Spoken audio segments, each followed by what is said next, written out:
Most investors lose money in junior mining stocks, not because the sector is broken, but because they don't know how to decode them. Headlines, hype, a few flashy drill holes suck people in, and 80% of those companies will never make it. I'm Andrew O'Donnell, founder of The Market Mindset. And after years in finance and watching billions flow in and out of this sector, I built the drill sheet. 10 factors, 10 minutes, one score that filters out all the noise and shows you which stories deserve your money. First, rocks matter. Without continuity, without scale, without real 3D models, you've got nothing. The drill sheet asks, is this deposit a system or is it just a one-hit wonder?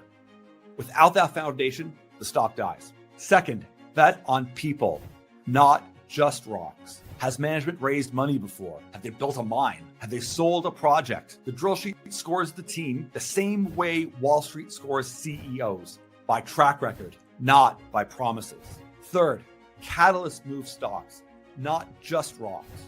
Geology is the foundation, but stocks reprice on events investors can trade. Drill results that prove scale, JV deals, financing, resource updates.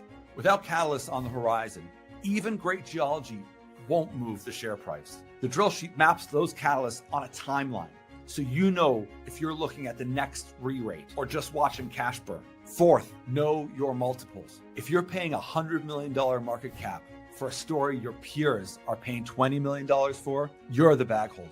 The drill sheet benchmarks juniors against peers to know if you're buying leverage or paying for hype. Now, let me be clear. The drill sheet is not a magic number. It's not a crystal ball. It won't predict the future or tell you when to buy or when to sell. What it does is far more practical. It filters out 80% of those juniors that are just noise, and it shines a spotlight on the small minority with legitimate prospects. It's the fastest way to reveal true potential and to know the right questions to ask next. That's why we tie it to CEO interviews. We've done hundreds of CEO interviews.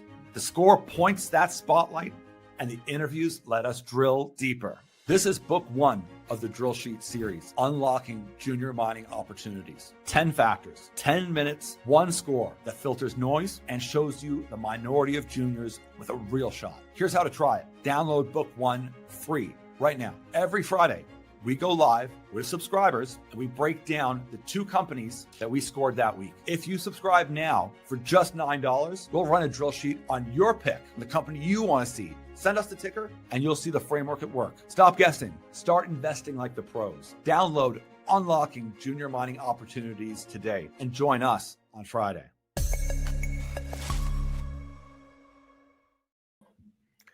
Good morning, everyone. Monday, September 29th. Sorry, good morning, everyone. Monday, September 29th. Jensen Huang from NVIDIA, I think most of us know who that is, has lately described AI as not merely software, but infrastructure, the next foundational layer of human civilization. In his Computex 2025 keynote, he put it plainly, quote, AI is now infrastructure.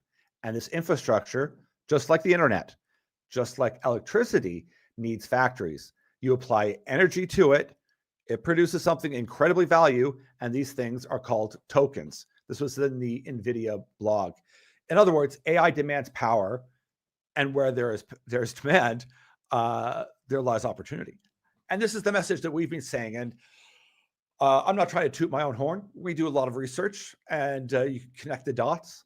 And we're going to watch a quick video here before we get into a bit more the nitty gritty here, because I'm not here to talk about NVIDIA or incredible things that it's doing, which it is, or even the incredible things that AI is doing. It is the overall context of it, though.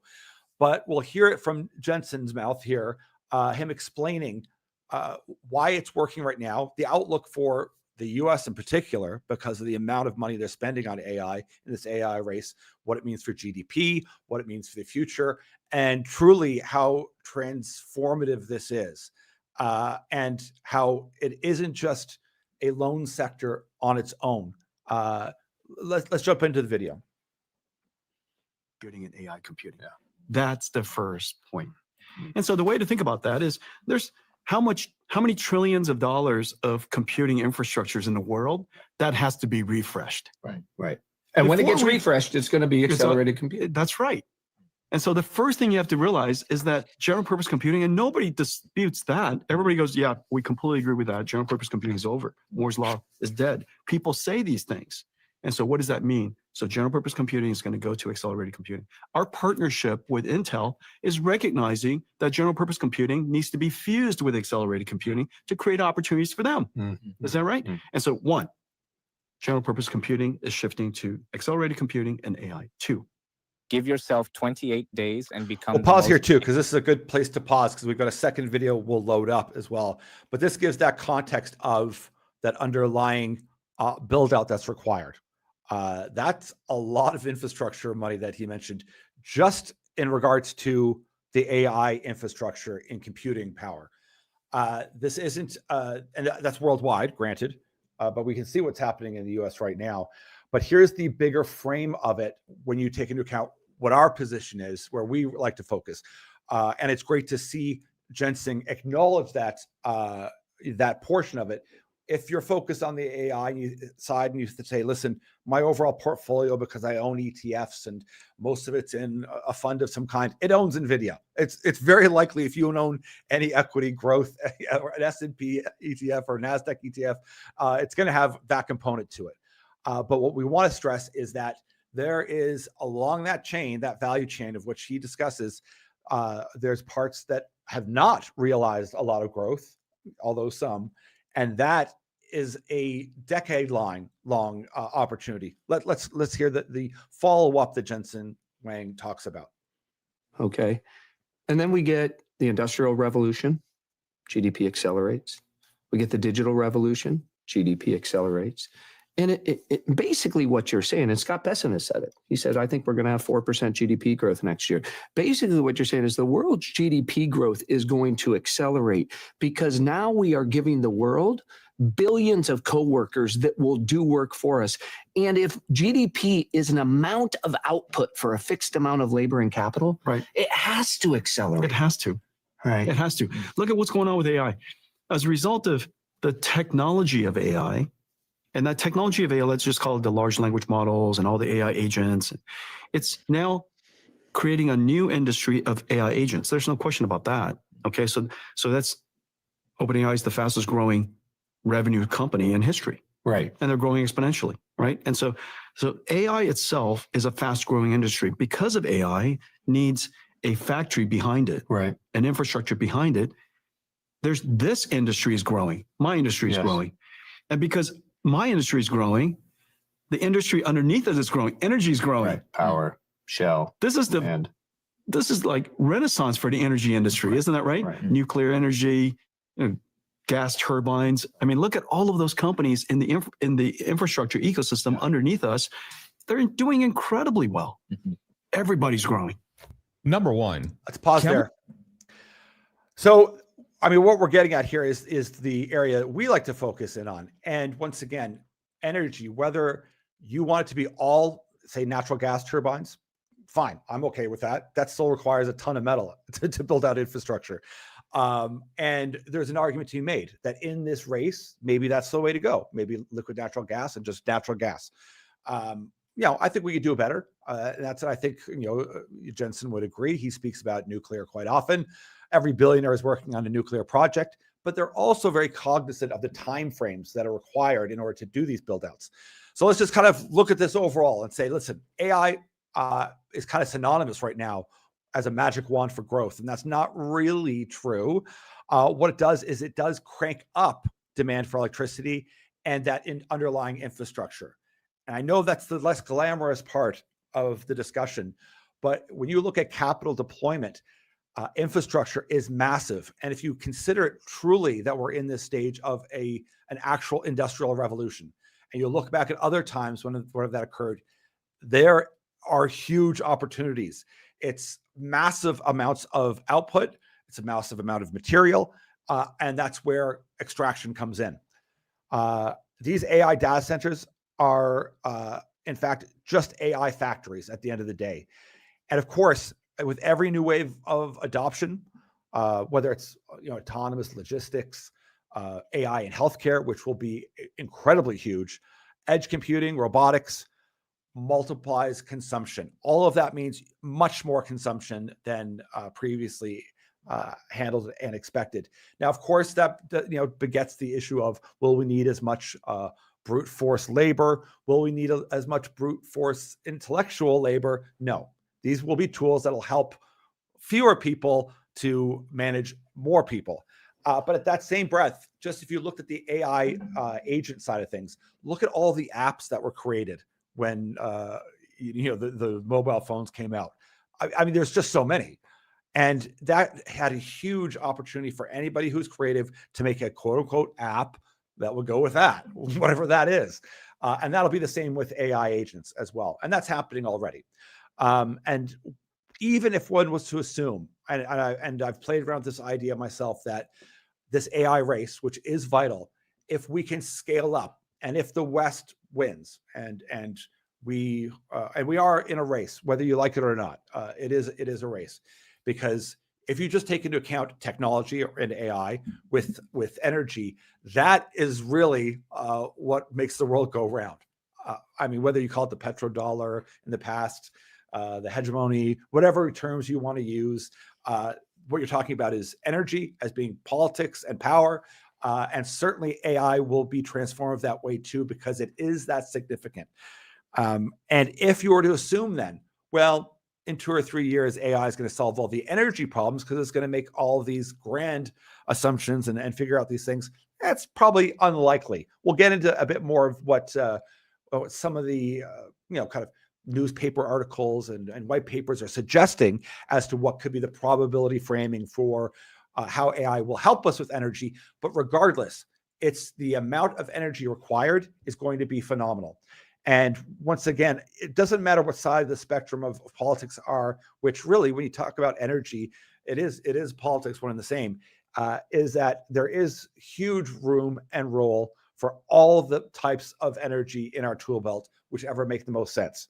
And I've said that many times before, and it's certainly, we wanted to play this video with Jensen Huang because it puts, from their perspective, a tech person understanding how this is an energy play. At the end of the day, that underlying foundation that builds everything is that. And it's a good nod because obviously his company's doing very well. Everybody, he's a household name. And in part too, because he's a great person to be leading the role as well, because he's very neutral, he's very friendly, he's quite humble. Apparently he interviews really well. He's a great role model for, at least at this point, for as much as I know about him, every interview over years, he's a great person to be out talking and leading the charge in a large way. And with AI, every step of the way, and it's already doing it. We've seen in Goldman Sachs reports about energy efficiencies and using models with AI and algorithms in order to find burnouts and grayouts and whatnot. Grids become much smarter. Now, of course, once again, to have a smart grid, you've got to build that smart grid and upgrade a lot of the old grid. And then, of course, the forecasting of intermittency will become much better. It's already getting pretty good, but that intermittency, once again, which is the big talk when you're talking about solar or you're talking about wind and you're talking about battery storage and stuff, that's going to become certainly a lot better to predict intermittency and also to flow the usage of batteries and whatnot. And maybe also if you've got a gas turbine that's backing up a solar plant or backing up a nuclear plant, or you're in the midst of building out a large nuclear plant and you need gas, intermittency and computers will help solve a lot of those issues and flow power into specific areas that require more power rather than just broad scale, just turn the lights on. So there's so many things that are happening already with AI that certainly in the next 25 years, say by 2050, AI has a chance. Now, even according to, say, Grok or ChatGPT, call it a coin toss, it says it's got about a 50% chance to drive breakthroughs in fusion modeling, new storage paradigms, reactor designs, or possibly even entirely new physics. Now, of course, that we're out now in the edges of possible. But that's the pace at which Jensen is saying that AI is going. And also, if you're thinking that, oh, well, fusion is going to solve things, that's not tomorrow. And even, we know that if we wanted to go all nuclear, pretty tough in the West. I mean, every environmental group is going to be out to stop. There'll be all sorts of shenanigans. It's part of the problem with living in a democracy is the fact that there's lots of people with vested interests that maybe aren't part of the project, aren't invested in the project, who don't want to see one work over another one. It's just parcel of how things work. But I think if we take the bigger step back and think, well, what's the best way for me as an investor to look at this, to not try to guess as to who's going to be the winner as far as each tech company. It seems like all of them are doing a pretty darn good job, and they're all partnering up as well, which is quite interesting too, is that the energy behind that is going to be key. And most of those are not overvalued. No one's going to make any argument that mining companies are terribly overvalued. There's some that might be fair right now, depending on what metric you're using. But there's the opportunity is underneath. If you pull back the one layer and think, what is making this go? And at the end of the day, there's not enough energy out there to do the things that we want to do. And whatever your take is on AI and the future of robotics and what the world might look like, it is just going to happen. And once again, I'm not pretending to be an AI expert. That's not what this channel is about. But you can't not address the most important factor that's facing us, that also is directly tied to mining. All of those solutions to make a chip, whether it's graphite, whether it's antimony, you name it, it comes from the ground. It comes from mining and metals, and it comes from getting a secure supply of those. These are all massively important issues that we're struggling with right now. That is the bottleneck at the end of the day. The bottleneck isn't the trillions of dollars being pumped into AI and the incredible imagination, coding, the tech push, all the great engineering and software minds that are really working together to create new technology. That isn't going to be the bottleneck. It is going to be energy to sustain that. So, I've said it a million times, whether that's copper, silver, uranium, lithium, nickel, phosphate, you name it, all of them are going to be highly required and needed. And we know, at least those that follow the channel closely, opening a new mine is not easy. It's not fast. Building out an AI data center is not that easy or fast. It's certainly a lot faster right now. That's for sure. And we went through last week a lot of these data centers that are being built out across the US. And imagine if we could open that up in Canada. Holy smokes. I won't even get started. But imagine if Canada was open to that kind of investment and was out there pitching itself to say, hey, listen, an AI data storage facility up in colder northern parts of Alberta is actually a lot of sense because it's naturally going to help cool it to some degree. Don't get me started. But in any event, that's not the world we live in right now. We see this happening in the US. And I would argue, regardless of your take on whatever side, that race has to be won by us in the West. We want to be in the driver's seat, regardless of your politics. And there's lots of fights out there in regards to that. You still want to be the person that has your hand on the reins. If not, someone else is driving that bus for you. Now, once again, mining and energy infrastructure, super undervalued today. Jensen is telling us, in effect, build energy, build infrastructure, put power underneath intelligence. The window is open right now. The undervaluation is real. And if you believe that AI will be one of the biggest value engines of the century, then your way in through energy extraction and infrastructure. That is what we talk about here at the Market Mindset. And that is why we have the drill sheet, which we've made, because it's standard. I can still have favorite stocks that I like within the framework of one that scores high. We've got a list of 10 companies that score quite high in the exploration side of things. We've got drill sheets that on producers that are scoring quite high. It's not hard to see, and we'll get into in a second here, that your likes of Barrick and Newmont are doing exceptionally well. And in fact, let's just jump into that, because looking into more of this precious metals kind of angle, it's critical because it's a foregone conclusion in my mind that gold is going to accelerate. And I'm trying not to be predictive in the future. And it's a very dangerous road to play. But let's be honest, it's more than probable that there's going to be more easing, and that will lead to gold rising. People are already anticipating 4,000 gold. Now, none of these companies, producers, have put in their metrics and their analysis 3,500 gold. So imagine what the next quarterly earnings are going to be like for some of these producers. What you want to know, though, is that with the drill sheet is, well, who has the highest leverage, who has the highest arm to maximize profit, who's got the lowest, and not only the lowest all-in sustainable cost or all ASIC, it's who has that leverage. Because some companies might have very low ASIC, but another one might have more leverage, obviously, because the scale is so much bigger. Also, we take into account is when are new projects coming on? Like if it's 3 years from now, okay, that's interesting. It's good to build out your portfolio and know that that's coming in the future. But right now, we want to know when we look at the drill sheet and we question our model, what is the nearest time frame? Is it 3 months or is it 6 months? Because that matters. If I'm going to place money today, I want to know where I'm placing it. And that is where we find our application of our model is so exciting and interesting. And whenever I talk about this in overall, I want to just touch on a couple of things here, just to remind people that many of the metrics out there in regards to like tech, like tech indexes are up, like I think 25% or 30%. Let's just take a look at the FTSE Global All Cap Precious Metals and Mining Index. So it's up 86% to date.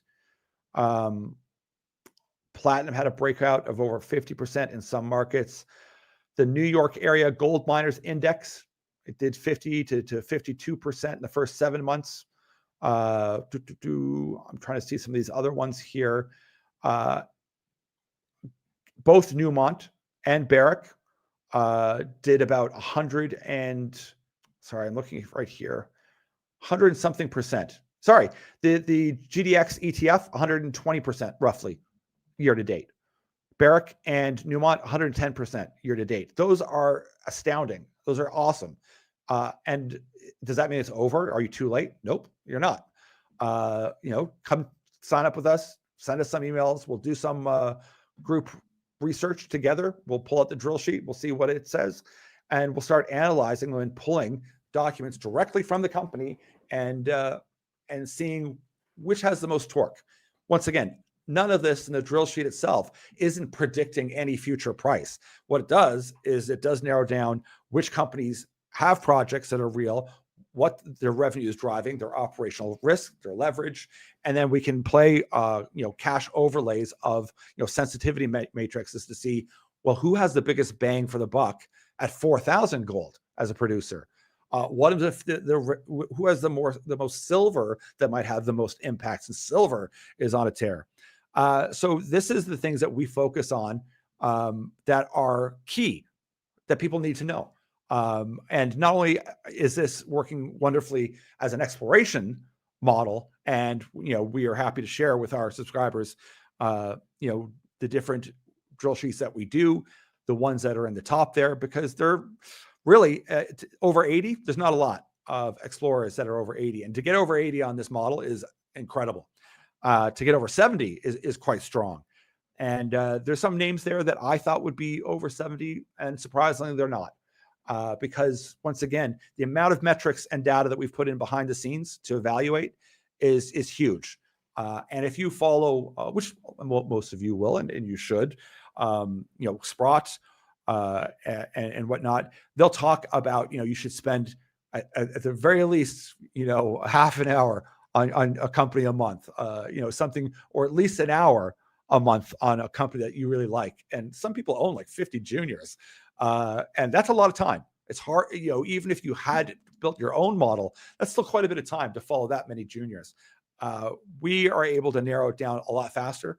And still, I mean, there's ones that can score lower, but it will also highlight what are the catalysts. What does it need to do to move up to a 75 or an 80? And those metrics might only be 2 months away.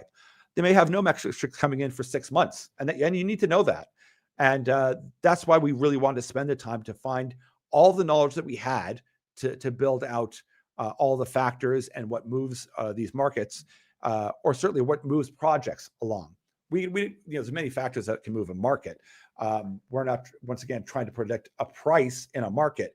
We're just trying to predict and analyze who has real projects, what are their operations like, what's their revenue like, and what are their costs. Basic analysis type of stuff. On that, I'll wrap this up as well, because we're going to do more of these as well, because there is urgency. Like, this is happening now, and especially the precious gold section, the producers, that will flow into the exploration companies. And we want to make sure we're getting out there to let people know that this is happening out there. People want to see big rates of return. That's the only reason why they went to crypto. It was deregulated and there was these massive amounts of return. You're getting big rates of return now. And there's a leverage factor to juniors that if they're real and if they've got good projects, good money starts flowing into them. And this is an investment advice, but I mean, when people look at, say you did well in Barrick and you got 100% rate of return, you could easily take money off the table, throw it into a bond, throw it into whatever else as part of your wins, and take 20% and go, you know what? Let's put it into one of these higher rated 70 plus exploration companies, because the torque on that might be quite high. That's just managing money well, that your advisor would tell you of different strategies. And we're not here, once again, to tell people what they should or shouldn't do with their money. But it's fine for us to mention that there's ways that you could take money off the table and you get a win and place it in other things. That's just sound, reasoned, critical reasoning. But once again, you always want to go to your advisor, talk to them, make sure it fits into your plan, and address with them some of the ideas.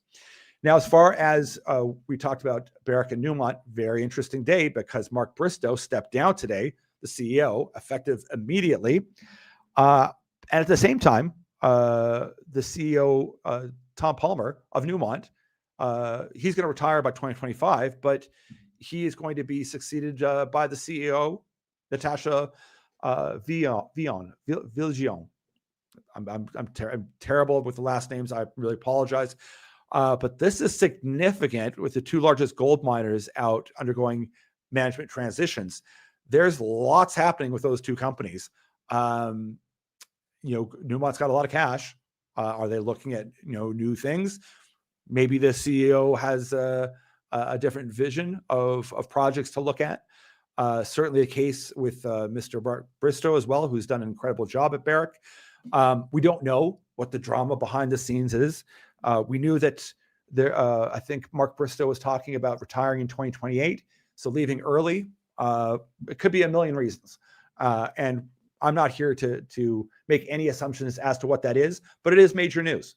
It is significant because there's a lot of really good things happening with Barrick, with the latest PEA from 4 Mile, whether it's the anticipation of the deposit in Turkey, as the Reko Diq, that I think isn't coming on for another couple of years. I think that was 2028 as well.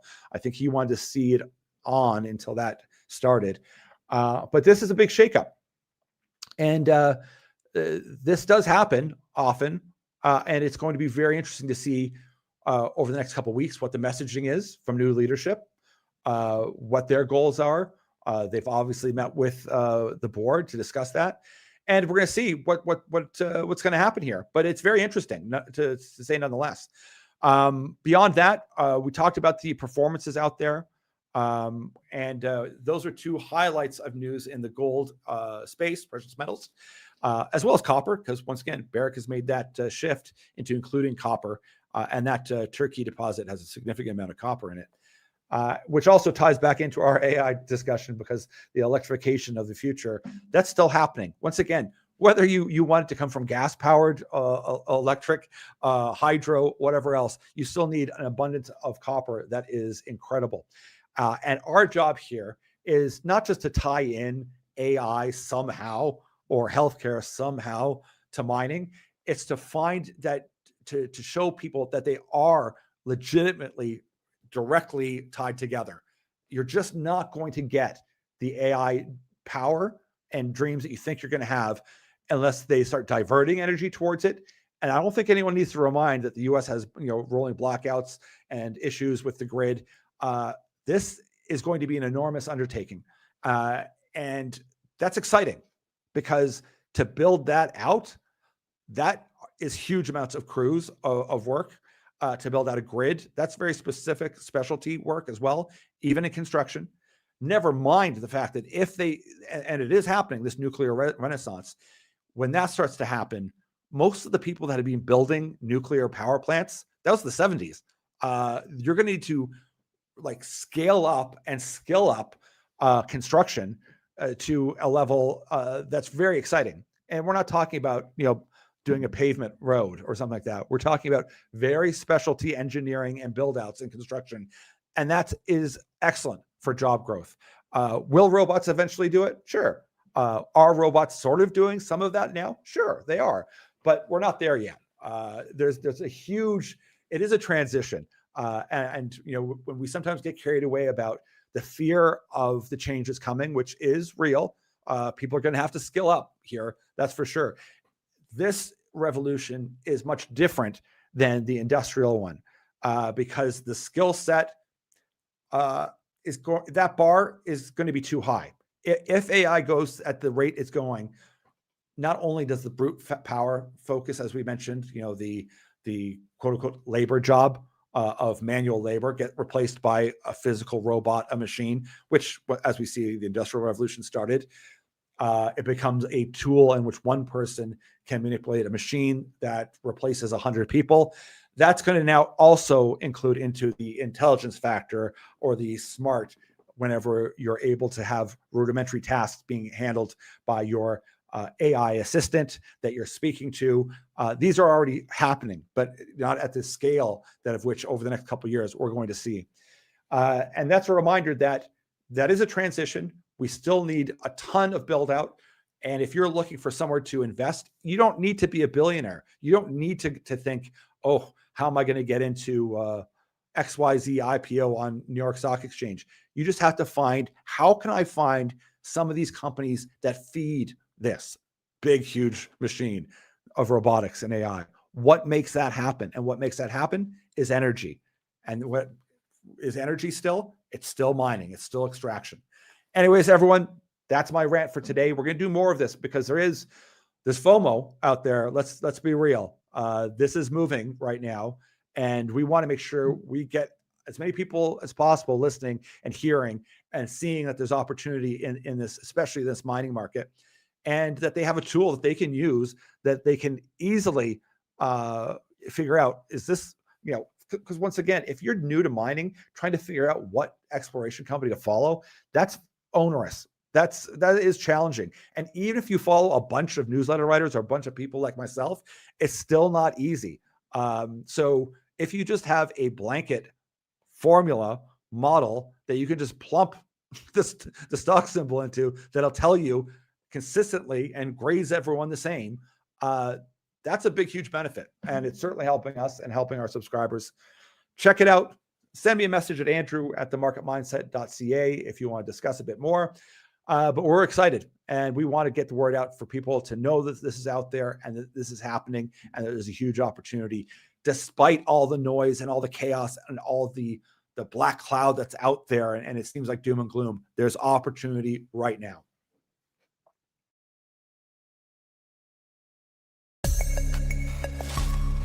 Most investors lose money in junior mining stocks, not because the sector is broken, but because they don't know how to decode them. Headlines, hype, a few flashy drill holes suck people in, and 80% of those companies will never make it. I'm Andrew O'Donnell, founder of The Market Mindset. And after years in finance and watching billions flow in and out of this sector, I built the drill sheet. 10 factors, 10 minutes, one score that filters out all the noise and shows you which stories deserve your money. First, rocks matter.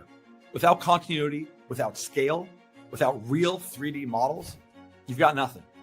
The drill sheet asks, is this deposit a system or is it just a one-hit wonder?